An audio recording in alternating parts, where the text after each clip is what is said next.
بسم اللہ والصلاة والسلام علی رسول اللہ اللہم صلی وسلم علی نبینا محمد صلی اللہ علیہ وسلم۔ ہر بندہ یہ بات چاہتا ہے کہ کل قیامت والے دن اس بندے کو اس کی نیکیوں کی جزا ملے، اس کی نیکیوں کا بدلہ ملے، اور وہ ایسے گناہوں سے بچنے کی کوشش بھی کرتا ہے کہ جن گناہوں کی وجہ سے اس کی نیکیاں جو ہیں وہ ضائع ہو جائیں۔ رحمت کائنات صلی اللہ علیہ وسلم نے فرمایا، لوگوں کل قیامت والے دن اللہ کے دربار میں ایک بندہ آئے گا، وہ نیکیوں کے پہاڑ لے کر کے آئے گا، نیکیوں کے انبار لے کر کے آئے گا۔ اس کے پاس بڑے بڑے نیکیوں کے پہاڑ ہوں گے، نیکیوں کے ڈھیر ہوں گے، نیکیوں کے انبار ہوں گے۔ رحمت کائنات صلی اللہ علیہ وسلم نے فرمایا، اللہ اس بندے کی نیکیوں کو خاک بنا کر اڑا دیں گے۔ اس کی نیکیوں کا کوئی وزن ہی نہیں ہوگا، اس کی نیکیوں کا کوئی وزن ہی نہیں ہوگا، اور اس کی نیکیوں کو خاک بنا کے اڑا دیا جائے گا۔ تو صحابہ کرام نے عرض کیا، یا رسول اللہ، وہ کون سا بندہ ہے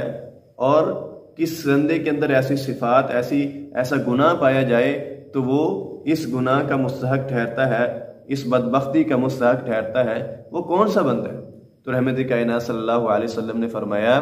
کہ وہ بندہ وہ ہے کہ جب لوگوں کے سامنے آتا ہے،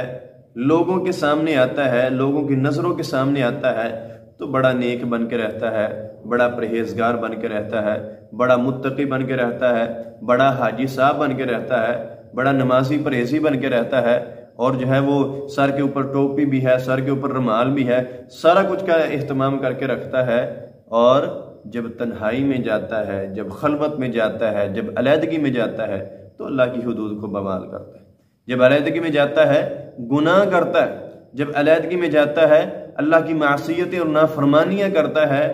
لوگوں کے سامنے بڑا نیک بن کے رہتا ہے، جب خلوت میں جاتا ہے تو گناہ کرتا ہے۔ رحمت کائنات صلی اللہ علیہ وسلم نے فرمایا، یہ بندہ نیکیاں کرتا جائے، نمازیں پڑھتا جائے، کل قیامت والے دن اگر اس نے اس گناہ کو نہ چھوڑا، اللہ سے معافی نہ مانگی، تو اللہ اس کی نیکیوں کو خاک بنا کر اڑا دیں گے۔ اس کی نیکیاں جو ہے وہ منٹوں، لمحوں اور سینکڑوں کے اندر جو ہے وہ ختم ہو کے جائیں گی، اور اس کی نیکیوں کا کوئی وزن نہیں رہے گا اللہ کے میزان کے اندر، اللہ کے ترازو کے اندر۔ اگر آپ یہ چاہتے ہیں کہ آپ کو آپ کی نیکیوں کا وزن ملے، آپ کو آپ کی نیکیوں کی جزا ملے، آپ کو آپ کی نیکیوں کا بدلہ ملے، اور آپ کی نیکیوں کا اللہ کے میزان کے اندر وزن بھی ہو، تو پھر ہمیں جیسا لوگوں کے سامنے بن کے رہتے ہیں نیک، ایسے ہی تنہائی کے اندر بھی، خلوت کے اندر بھی اپنے آپ کو نیک بنا کے رکھنا ہوگا، تب جا کر ہی آپ کو آپ کی اعمال کا، آپ کی نیکیوں کی جزا ملے گی۔ اس لیے